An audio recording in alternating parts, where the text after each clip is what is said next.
नमस्कार दोस्तों, आत्मयोगी भवा इस कड़ी में पीएमसी हिंदी आप सभी का हार्दिक अभिनंदन करता है। विशाखापट्टनम ध्यान महाचक्र 28 दिसंबर 2011। आज का विषय है स्वाध्याय धर्म। पत्री जी कहते हैं, केवल हम इस धरती के नहीं हैं, हम सारी सृष्टि के हैं। हम तो सृष्टिकर्ता हैं। हम सब इस धरती पर हैं, पर इस धरती के वासी नहीं हैं। हम हर जगह हैं। हम सारी सृष्टि के हैं। इस वक्त हम इस धरती पर हैं, पर हम धरती के नहीं हैं। जैसे इस समय मैं विशाखापट्टनम में हूँ, पर मैं विशाखापट्टनम का नहीं हूँ। इसी तरह हम धरती पर हैं, धरती के नहीं हैं। हमारा संबंध समस्त सृष्टि से है।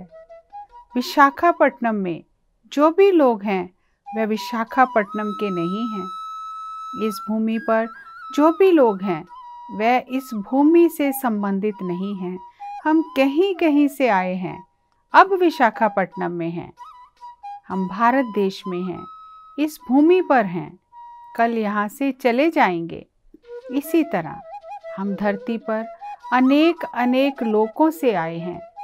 भूलोक, भूवरलोक, सुवरलोक, जनालोक, महाकारण लोक, तपोलोक, सत्यलोक, ऐसे अनेकानेक लोक हैं। हम अनंत ब्रह्मांडों में रह रहे हैं। हम एक आत्मा नहीं, अनेक आत्माएं हैं। हम समानांतर लोकों में समानांतर जीवन जी रहे हैं। हम एक साथ अनेक लोकों में रह रहे हैं, पर हम ये नहीं जानते। हम केवल इस शरीर, इस जन्म और इस भूमि के बारे में ही जानते हैं। हम बहुआयामी हैं, मल्टी डायमेंशनल हैं और समानांतर जीवन जी रहे हैं। साइमल्टेनियसली जीवन जी रहे हैं। We are multi dimensional beings, not unidimensional beings. ये समझना मुश्किल है, परंतु यही सत्य है। ये सब जानने के लिए सेथ विज्ञान को पढ़ें।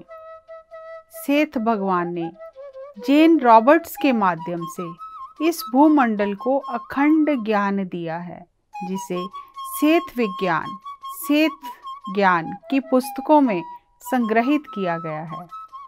जो ध्यान में उत्तीर्ण हो जाते हैं उनको ज्ञान में प्रवेश मिलता है। इन पुस्तकों का तेलुगु में भी अनुवाद किया गया है, उन्हें खरीद कर पढ़ें। पहली बार जब मैंने पुस्तक पढ़ी तो मुझे कुछ समझ नहीं आया। समझ ना आए फिर भी पढ़ना है।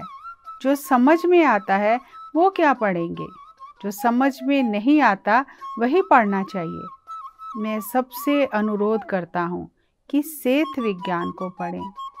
हर एक को सेथ विज्ञान पढ़ना ही है। जो लोग अंग्रेजी जानते हैं उन्हें सेथ विज्ञान पढ़ना है। आपको सत्य, ज्ञान और बहुआयामी लोकों के बारे में जानना है तो सेथ विज्ञान पढ़ें। जैसे एक हाथ में 5 उंगलियां हैं, हर उंगली मान लो एक एक लोक है। मैं सुभाष पत्री एक साथ अलग अलग लोकों में अलग अलग शरीरों से काम कर रहा हूँ।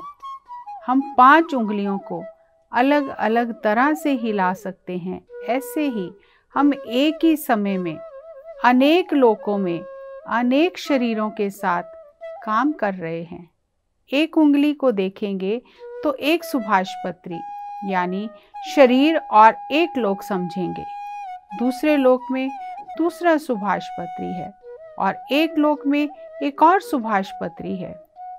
इस उंगली और दूसरी उंगली में थोड़ा सा फर्क है। ये 5 लोक में 5 इंसान काम कर रहे हैं, वो सब मैं ही हूँ। हम सोचते हैं अगर सेथ विज्ञान नहीं है तो मैं एक ही हूँ। यही हम सूक्ष्म शरीर से सूक्ष्म लोक, कारण शरीर से कारण लोक, महाकारण शरीर से महाकारण लोक में विचरण करते रहते हैं। हमें स्वयं को पहचानना है। हम एक ही समय में अनेक शरीरों के साथ अनेक लोकों में बहुआयामी जीवन जी रहे हैं। ये भौतिक शरीर उसमें केवल एक हिस्सा है। हम अपने आप को इस धरती पर एक शरीर ही समझते हैं। हम अनंत शरीरों के साथ अनंत लोकों में विचरण कर रहे हैं। एक शरीर से विशाखापट्टनम में, एक शरीर से कारण लोक में, एक शरीर से महाकारण लोक में, एक शरीर से तपोलोक में, एक शरीर से सत्यलोक में। हम एक साथ अनेक शरीरों से अनेक लोकों में अनुभव ले रहे हैं।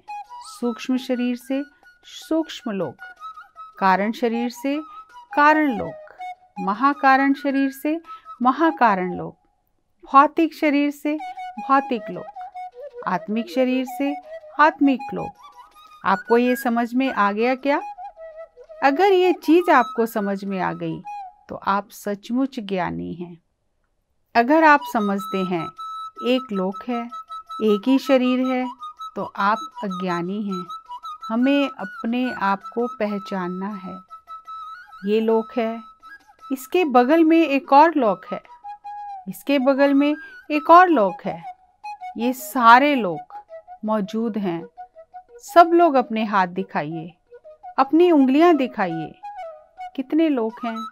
हम समझते हैं एक ही लोक है। नहीं, हम अनेक अनेक लोकों में, अनेक शरीरों के साथ अनेक लोकों में एक ही समय विराजमान हैं। 5 उंगलियों के साथ 5 स्थानों पर उपस्थित हैं। 10 उंगलियों के साथ 10 स्थानों पर विचरण कर रहे हैं। इसी तरह हम 10 लोकों में 10 शरीरों के साथ तरह तरह से जन्म जी रहे हैं। विविध रूपों में तरह तरह के विधान हैं, गिनती नहीं है। मेरे दोस्तों, हम अनेक शरीरों के साथ अनेक लोकों में अनुभव ले रहे हैं। उसमें ये भौतिक शरीर एक हिस्सा है। यदि आप ये जानना चाहते हैं तो आपको सेठ विज्ञान पढ़ना ही है। बुद्धि को विकसित करने के लिए आपको पुस्तकें पढ़नी है। जैसे हम शरीर की देखभाल करते हैं, ऐसे ही बुद्धि का विकास करना है, जो केवल स्वाध्याय से होगा। Linda Goodman, Ruth Montgomery, Khalil Gibran, Richard Bach, Carlos Castaneda, Swami Ram Tirtha, Swami Rama, Paramahansa Yogananda, Lobsang Rampa, Osho, Barbara Marciniak की पुस्तकें पढ़ें। PSSM के 18 सूत्रों में पहला सूत्र ध्यान है तो दूसरा स्वाध्याय है। सही आध्यात्मिक पुस्तकें पढ़ें। यदि आप स्वाध्याय नहीं कर रहे तो आप खुद के प्रति अधर्म कर रहे हैं। जैसे शरीर से तीर्थ यात्रा करते हैं, वैसे ही बुद्धि से ज्ञान यात्रा करना है। स्वाध्याय से अपनी बुद्धि को विकसित करें। हम बाहर तीर्थ यात्रा कर रहे हैं, बुद्धि से भी ज्ञान यात्रा करें। स्वामी रामा यात्रा, योगानंद यात्रा, ओशो यात्रा, ध्यान धर्म, अहिंसा धर्म, मैत्री धर्म, करुणा धर्म, शांत धर्म, आरोग्य धर्म, स्वाध्याय धर्म, ये सब धर्म हैं। हमें प्रत्येक धर्म का पालन करना है। अभी तक मैं 1 लाख पुस्तकें पढ़ चुका हूँ, यानी 1 लाख ज्ञान यात्रा कर चुका हूँ। पढ़ने से ही हमारा उद्धार होगा। हमें प्रत्येक धर्म का पालन करना है। जैसे वाद्य में विभिन्नता है, मध्यम स्वर है, उच्च स्वर है, मंद स्वर है, इसी प्रकार हर चीज में विभिन्नता है। एक दिन सितार बजाना सीखें, एक दिन ध्यान करें, स्वाध्याय करें। एक जन्म में सितार बजाना और अगले जन्म में ध्यान करना, ऐसा नहीं करना। पीछे लोग 4-5 दिन से अखंड ध्यान कर रहे हैं, आप क्यों नहीं कर रहे? मैं IAS की तैयारी के समय 72 घंटे बिना रुके पढ़ता था। इतनी श्रद्धा मुझ में कैसे आई? पिछले जन्मों की ध्यान साधना से ही आई है। अरे बाबा, आप 24 घंटे एक दिन आंखें बंद करके क्यों नहीं बैठेंगे? आपको बता दूं कि एक जन्म में मैं 200 साल तक आंखें बंद करके ध्यान में बैठा रहा। क्या आप एक दिन भी नहीं बैठ सकते? कृपया पुस्तकें पढ़ें, संगीत सीखें। हर एक को पुस्तकें पढ़नी हैं, हर एक को वाद्य सीखना है। ये अत्यंत आवश्यक है। रोटी, कपड़ा और मकान के लिए जीना जीना नहीं है। संगीत, नृत्य, ध्यान में जीना ही जीना है।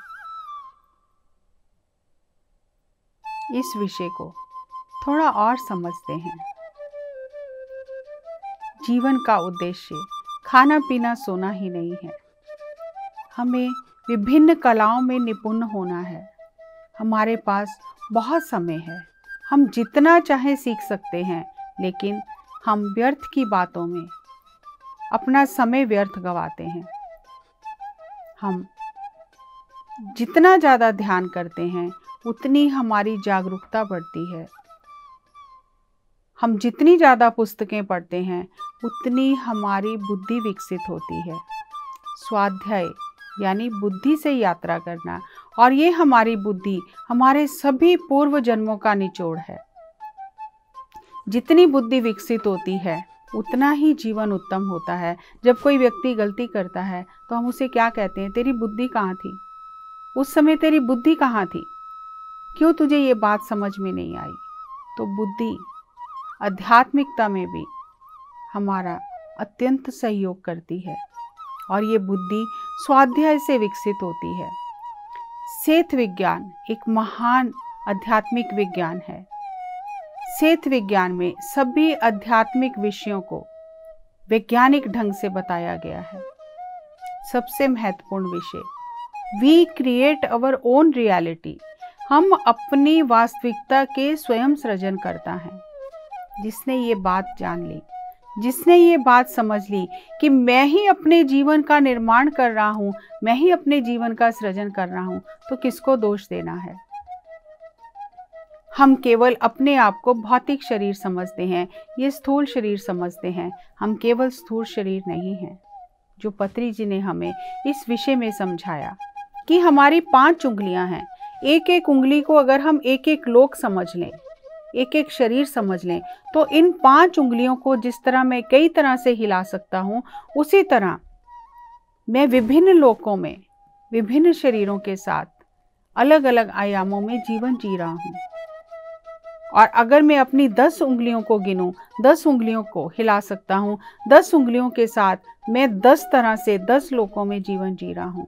ये जानना अत्यंत कठिन है, ये समझना मुश्किल है, क्योंकि हमें आध्यात्मिक विज्ञान का कुछ भी नहीं पता। हम अपने आप को केवल एक ही शरीर समझते हैं, और इसी शरीर के तल पर जीवन जीकर हम यहाँ से चले जाते हैं। इसीलिए बार बार धरती पर आना जाना लगा रहता है। बार बार आत्मा धरती पर जन्म लेती है। हर बार वो भूल जाती है वो क्या करने आई थी। फिर उलझन में, माया जाल में, कर्मों के जाल में उलझकर फिर वापस जाती है। फिर ऊपर जाकर देखती है कि जो करना था वो नहीं किया। फिर एक नई योजना के साथ फिर जन्म लेती है। लेकिन जितना हम ध्यान करते हैं, जितना हम स्वाध्याय करते हैं, तो हमें ये सारे आध्यात्मिक विषय समझ में आते हैं। हर चीज़ में चेतना है, हर चीज़ के अंदर आत्मा है, हर एक के अंदर वो चेतन सत्ता है। हम बार बार धरती पर आते हैं। हम जन्म और पुनर्जन्म के चक्कर में इस धरती पर बार बार आते रहते हैं। ये आध्यात्मिक विज्ञान हमें बताता है कि कार्य कारण सिद्धांत है। हम जो कर्म करते हैं उसका फल भोगने के लिए हमें पुनः धरती पर आना होता है, चाहे वो कर्म अच्छा हो, चाहे वो कर्म बुरा हो। और सेठ विज्ञान ये बताता है, you create your own reality. आप अपनी वास्तविकता का स्वयं सृजन करते हो, और अनंत अनंत लोक हैं। अनंत अनंत शरीरों के साथ अनंत लोकों में हम विचरण करते हैं। हमें लगता है केवल एक शरीर के साथ, इस भौतिक शरीर के साथ हम भौतिक जीवन जी रहे हैं, इस धरती पर हैं। लेकिन जैसे जैसे हमारी आत्मा विकसित होती है, हमारी बुद्धि विकसित होती है, तो हम ये जान जाते हैं, ध्यान, स्वाध्याय और सज्जन सांगत्य, पिरामिड स्पिरिचुअल सोसाइटीज मूवमेंट में जहाँ ध्यान करना और ध्यान सिखाना पहला सिद्धांत है, वहाँ दूसरा सिद्धांत है स्वाध्याय करना और दूसरों को स्वाध्याय करने की प्रेरणा देना।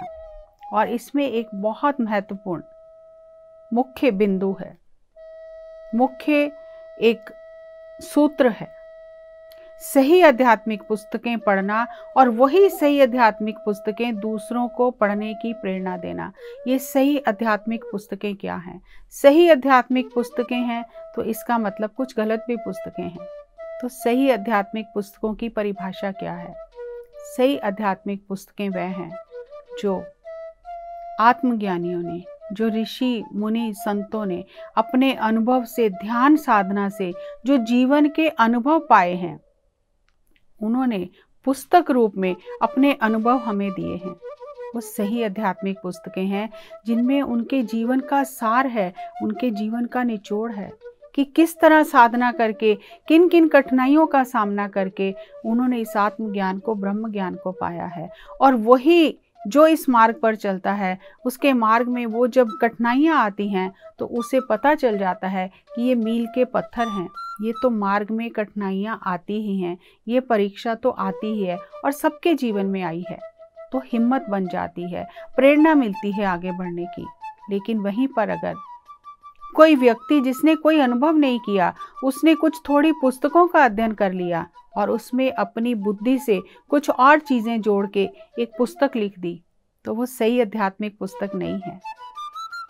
सही आध्यात्मिक पुस्तक वह है जो किसी ज्ञानी ने अपने अनुभव से लिखी है, अपने अनुभव का सार हमें दिया है, वो सही आध्यात्मिक पुस्तकें हैं। और ऐसे आज अनेकों आध्यात्मिक वैज्ञानिक हैं जिनकी पुस्तकें पढ़ के हम अपने जीवन को वैज्ञानिक नियम सीखकर, आध्यात्मिक विज्ञान को सीखकर और अच्छा बना सकते हैं। क्योंकि अगर हमें पता है कि ये गुरुत्वाकर्षण का नियम काम कर रहा है, ये विद्युत का नियम काम कर रहा है, और अगर हम इस नियम के उलट जाएंगे हमारा नुकसान होगा, ठीक उसी प्रकार आध्यात्मिक विज्ञान के नियम हैं। जब हम ये नियम जान लेते हैं कि अगर हम नियम के विरुद्ध जाएंगे तो हमारा ही नुकसान होगा, तो हम जानबूझकर उन नियमों का उल्लंघन नहीं करते। इसी तरह सृष्टि को चलाने वाले, हमारे जीवन को चलाने वाले भी नियम निरपेक्ष रूप से कार्य कर रहे हैं। और नियमों को समझकर, स्वाध्याय करके, आध्यात्मिक वैज्ञानिकों की पुस्तकें पढ़कर हम जीवन में उस ज्ञान को पा सकते हैं। और ज्ञान को ध्यान में हम अनुभव भी कर सकते हैं। वो केवल कोरा ज्ञान नहीं है, वो उधार का ज्ञान नहीं है, वो अनुभव का ज्ञान है। ऐसे ही एक बार पत्री जी ने एक विषय बताया था कि जिस तरह हम गणित में, हम हिसाब किताब में टैली स्टेटमेंट होती है कि हमने क्या कमाया है, क्या खर्च किया है, वो बैलेंस, उसका जब हम उसका स्टेटमेंट बनाते हैं, टैली स्टेटमेंट बनाते हैं, वो जब बैलेंस बराबर हो जाता है तो हम कहते हैं ये बैलेंस टैली हो गया है। इसी तरह सत्य की भी टैली स्टेटमेंट है। सत्य की टैली स्टेटमेंट क्या है? कैसे पता चले कि सत्य को पाया है कि नहीं पाया, सत्य को जीवन में अनुभव किया है कि नहीं अनुभव किया, इसका कैसे पता चले? इसकी क्या कसौटी है? इसकी कसौटी है गुरु ज्ञान, शास्त्र ज्ञान और स्वज्ञान। जो शास्त्रों में लिखा गया है, आत्मा सत्य है, शरीर नश्वर है। गुरु भी वही बता रहा है, आत्मा सत्य है, शरीर नश्वर है। लेकिन ये सत्य अभी हमारा अनुभव नहीं बना। हमने बुद्धि के स्तर पर तो सुन लिया, बुद्धि के स्तर पर समझ लिया, लेकिन ये हमारा अभी अनुभव नहीं बना। तो अभी हम सत्य की कसौटी पर खरे नहीं उतरे। लेकिन जिस दिन हमारा ये अनुभव बन जाता है, जिस दिन हम अपने अनुभव से ये जान जाते हैं कि हाँ, शरीर नश्वर है, आत्मा सत्य है, आत्मा मरती नहीं है, आत्मा तो आती जाती रहती है, अपनी भूमिका निभाकर एक जगह से दूसरी जगह चली जाती है। जब हम इस सत्य को अनुभव से जान जाते हैं तो हम सही मायने में सत्य की कसौटी पर खरे उतर गए। हमने सत्य को पा लिया, आध्यात्मिकता को जान लिया। लेकिन जो गुरु कह रहा है वो अभी हमारा अनुभव नहीं बना, जो शास्त्र में लिखा है वो अभी हमारा अनुभव नहीं बना, तो अभी हमें और ध्यान करना है और साधना करनी है और उस सत्य को अनुभव से जानना है। और जब हम उस सत्य को अनुभव से जान लेंगे तब हम उस सत्य में जीवन जीना शुरू करेंगे। सत्य को बुद्धि के स्तर पर जानना, एक सैद्धांतिक रूप से जानना अलग बात है, लेकिन सत्य को स्व अनुभव से जानना और उस सत्य में जीना, यही मानव जीवन का अंतिम लक्ष्य है, उद्देश्य है। और जिसने सत्य को जानकर, सत्य को अनुभव करके, सत्य के अनुसार अपने जीवन को जी लिया, फिर उसे बार बार धरती पर आने की कोई आवश्यकता नहीं है। पत्री जी के इस दिव्य ज्ञान को, सेठ विज्ञान को हम अपने जीवन में उतारें, स्वाध्याय करें, जितना हो सके बुद्धि से यात्रा करें।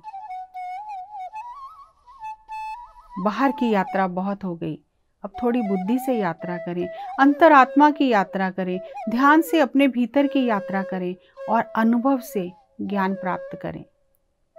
अगली कड़ी में एक नए विषय के साथ पुनः आपसे भेंट करेंगे। तब तक नमस्कार, धन्यवाद।